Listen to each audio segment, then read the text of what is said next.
श्री शिवाय नमस्तुभ्याम, हर हर महादेव, जय महाकाल। कैसे हैं आप सभी। देखिए आज का जो ये वीडियो है ना, जितनी भी माताएं बहनें भाई बहन मेरे इस वीडियो को सुन रहे हैं देख रहे हैं ना, उन सभी के लिए बहुत ही ज्यादा खास और विशेष होने वाला है। आप सभी को पता है अभी अभी चैत्र नवरात्रे के जो 9 दिन होते हैं पवित्र, वो खत्म हुए हैं और उसके जस्ट बाद आने वाली प्रदोष का दिन है कल। और ये जो शिव प्रदोष है, रवि प्रदोष के दिन पड़ रही है।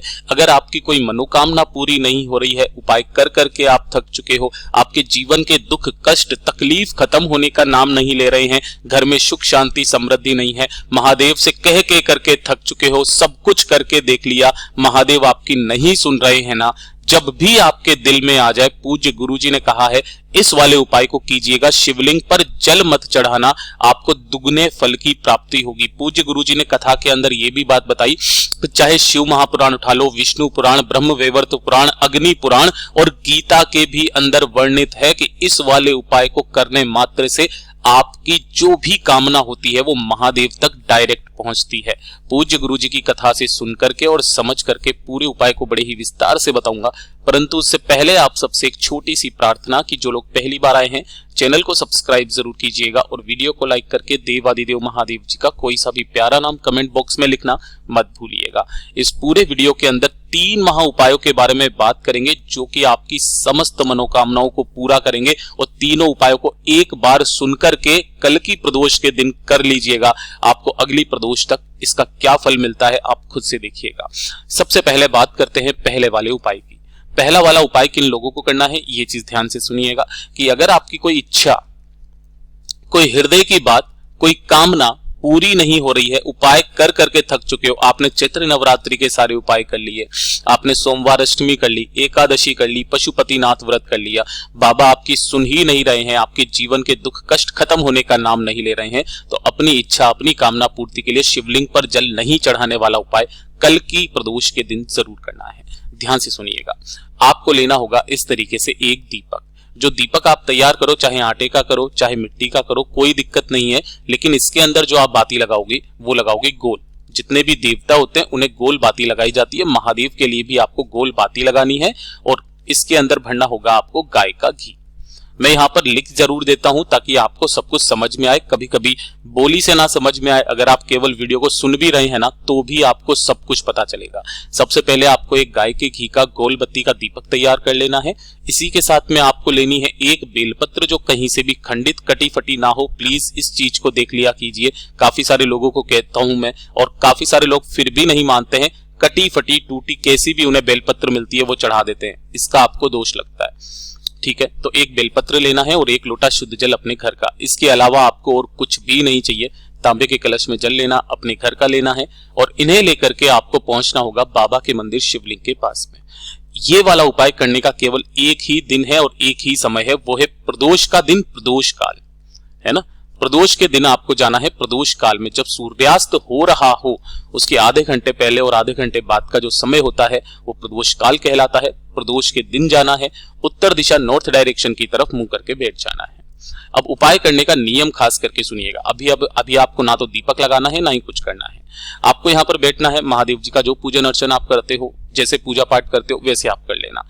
जब आप उपाय करेंगे अपने दाहिने हाथ के हथेली पर आपने जो एक बेलपत्र लिया है उस एक बेलपत्र को ऐसे रखना है कि बीच वाली जो पत्ती रहेगी ना वो आपकी बीच वाली उंगली की तरफ रहेगी और ये जो डंडी है आपकी हथेली की तरफ रहेगी।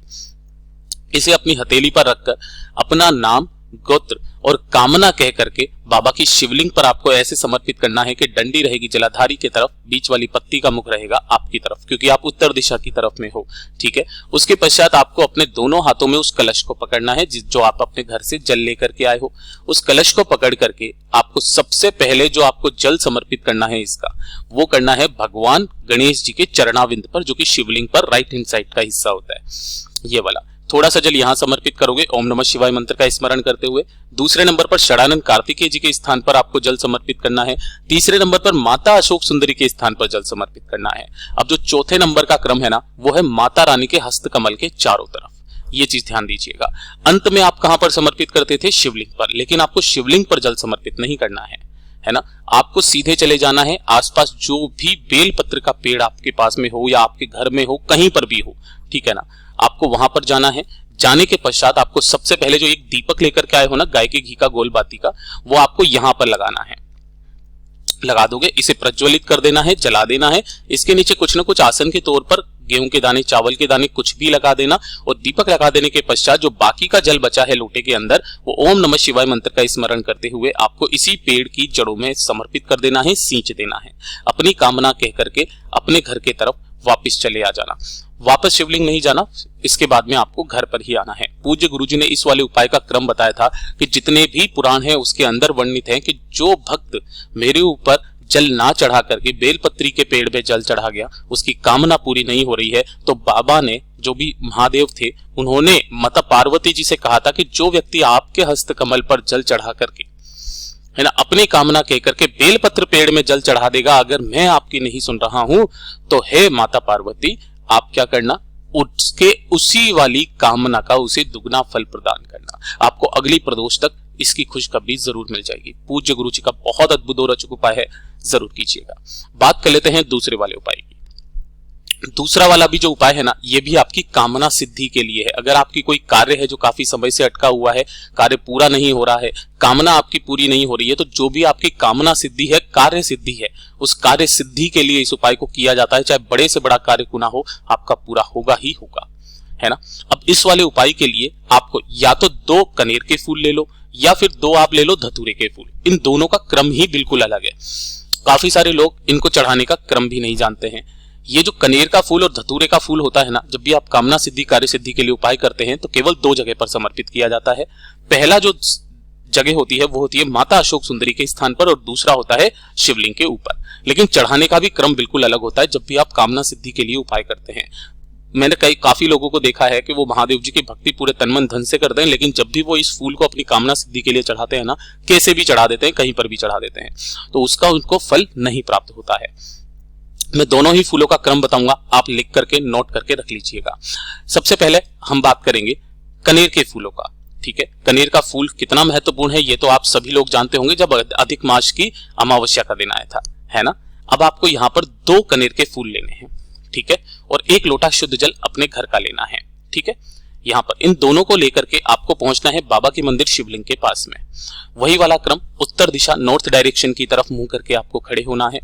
जब भी आप कामना पूर्ति के लिए उपाय करते हैं, सबसे पहले 1 लोटा शुद्ध जल ओम नमः शिवाय, श्री शिवाय नमस्तुभ्यं पंचाक्षरी मंत्र या षडाक्षरी मंत्र का स्मरण करते हुए बाबा की शिवलिंग पर आपको समर्पित करना होता है। कामना पूर्ति के लिए पहले जल समर्पित किया जाता है, और जब भी आप किसी बीमारी के लिए उपाय करते हैं तो जल बाद में समर्पित किया जाता है, ठीक है ना। पहला काम आपने जल समर्पित कर दिया। दूसरे नंबर पर आप जब कामना सिद्धि के लिए इस वाले उपाय को कर रहे हो, तो जो आपने कनेर के 2 फूल लिए हैं, इनमें जो पहला कनेर का फूल है ना, वो माता अशोक सुंदरी के स्थान पर समर्पित किया जाता है। अब माता अशोक सुंदरी के स्थान पर समर्पित करने का क्रम क्या होता है कि जब भी आप कनेर के फूल को उठाएं तो डंडी का भाग जो रहता है, देखिए माता अशोक सुंदरी पर जब आप समर्पित करते हो इस जगह पर ना, तो जो खिला भाग होता है वो जलाधारी की ओर होता है। जैसे कि ये जो खिला वाला भाग होता है ना, इस तरीके से जलाधारी की तरफ, और डंडी जो रहती है वो रहती है शिवलिंग की तरफ। अभी हम लोग यहाँ पर बात कर रहे हैं कनेर के फूल की। जो खिला हुआ भाग रहता है, मैं आपको बता देता हूँ, ये वाला हिस्सा जलाधारी की तरफ रहता है, और जो डंडी का भाग रहता है वो रहता है शिवलिंग की ओर, ठीक है। तो जब भी आप कनेर का फूल समर्पित करें माता अशोक सुंदरी के ऊपर, इस तरीके से समर्पित करना, और जो दूसरा फूल अपनी कामना कहकर के आप शिवलिंग पर समर्पित करेंगे ना, तब डंडी का भाग आपकी ओर रहेगा और खिला हुआ भाग आपसे विपरीत दिशा में रहेगा, क्योंकि आप उत्तर दिशा में यहां पर खड़े हुए हो।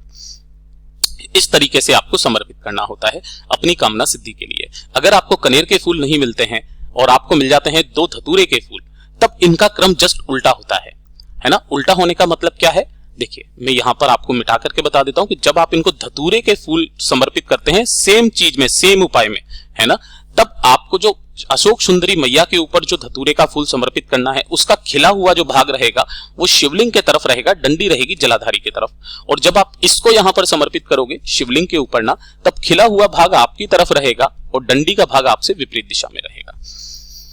ये धतूरे के फूल का क्रम है। अपनी कामना, जिस कार्य सिद्धि के लिए आप उपाय करने आए हो ना, उस कार्य सिद्धि के उपाय की कामना करते हुए इन दोनों फूलों को यहाँ पर समर्पित करना, अगली प्रदोष तक आपकी वो कामना निश्चित पूरी होगी। पूज्य गुरु जी का बहुत अद्भुत और अचूक उपाय है, जरूर कीजिएगा।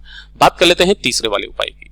तीसरा वाला जो उपाय है ना, ये आप सभी लोगों के घर के लिए है। अगर घर में सुख शांति समृद्धि नहीं है ना, बिल्कुल भी क्लेश बहुत ज्यादा होता है, धन नहीं आ रहा है, परिवार का वैभव नहीं बढ़ रहा है, मान सम्मान नहीं बढ़ रहा है, परिवार की सत्ता नहीं बढ़ रही है, परिवार में ऐश्वर्य को प्राप्ति करने के लिए, अपने परिवार की खुशियों के लिए इस वाले उपाय को किया जाता है। पूज्य गुरुजी ने वैसे तो इसका क्रम बताया कि आपको 5 प्रदोष का क्रम होता है इस वाले उपाय को करने का, लेकिन अगर आप 2 प्रदोष भी करके देख लोगे ना, उसी में आपको इसका फल प्रदान हो जाएगा। ध्यान से सुनिएगा कैसे करना है। आपको लेनी होगी 5 बेलपत्र जो कहीं से भी खंडित ना हो, है ना। साथ ही साथ लेना होगा आपको थोड़ा सा पीला चंदन, इस तरीके से अष्टगंध मिल जाए वो आप ले लीजिए, और थोड़ा सा लेना है आपको गाय का घी।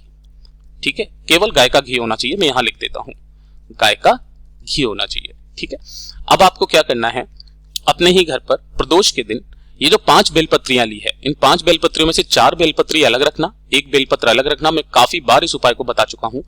इन 4 बेलपत्रों पर तो आप लगाओगे जिसकी तीनों पत्तियों पर, यहां पर, यहां पर, यहां पर, है ना, इन तीनों पत्तियों पर जो आप लगाओगे वो लगाओगे आप पीला चंदन, पीला चंदन।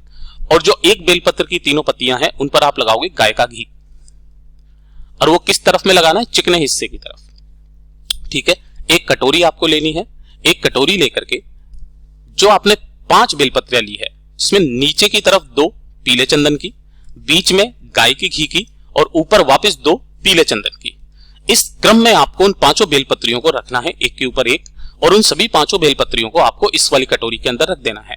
अपने पूरे घर में ओम नमः शिवाय मंत्र का स्मरण करते हुए घूम जाना है, और घूम करके आपके घर का जो मंदिर है उस मंदिर के अंदर इस कटोरी को आपको रख देना है सारी बेलपत्रियों के साथ में, और इसी के सम्मुख में आपको गाय के घी का एक गोल बत्ती का दीपक घर के मंदिर में ही प्रज्वलित कर देना है, अपने घर की सुख शांति समृद्धि की कामना करते हुए, धन प्राप्ति की कामना करते हुए। जब ये दीपक ठंडा हो जाए, यानी कि प्रदोष काल का समय आ जाए या रात्रि का समय आ जाए, कभी भी आप इस उपाय को करना प्रदोष के दिन, तब आपको क्या करना है, ये जो कटोरी के अंदर 5 बेलपत्रियां है ना, इन्हें आपको उठाना है, 1 लोटा शुद्ध जल अपने घर का लेकर के, और पहुंच जाना है बाबा के मंदिर शिवलिंग के पास में। उत्तर दिशा नॉर्थ डायरेक्शन की तरफ आपको मुंह करके खड़ा हो जाना है। सबसे पहले आपको 1 लोटा शुद्ध जल बाबा की शिवलिंग पर समर्पित करना है। ओम नमः शिवाय, श्री शिवाय नमस्तुभ्यम पंचाक्षरी मंत्र या षडाक्षरी मंत्र का स्मरण करते हुए, और अपने घर का नाम और गोत्र बोल करके, जिस कुल से आप निवास करते हैं, है ना, उस वाले कुल का स्मरण करते हुए, घर की सुख शांति समृद्धि की कामना करते हुए सभी की सभी बेलपत्रियों को एक साथ आपको बाबा की शिवलिंग पर समर्पित करना है। सभी की डंडिया रहेगी जलाधारी की तरफ, बीच वाली पत्ती का मुख रहेगा आपकी तरफ, दाहिना हाथ इसके ऊपर रखना। परिवार का कोई भी व्यक्ति इस उपाय को करना, आपके घर में उसी दिन से सुख शांति समृद्धि बढ़ने लगेगी। 5 प्रदोष का क्रम है, आप 2 प्रदोष करके देखिएगा, उसी में आपके घर में सुख शांति समृद्धि, वैभव, मान सम्मान, सत्ता बढ़ने लगेगी। पूज्य गुरुजी के ये सभी उपाय बहुत ही ज्यादा खास और अद्भुत है, जरूर कीजिएगा।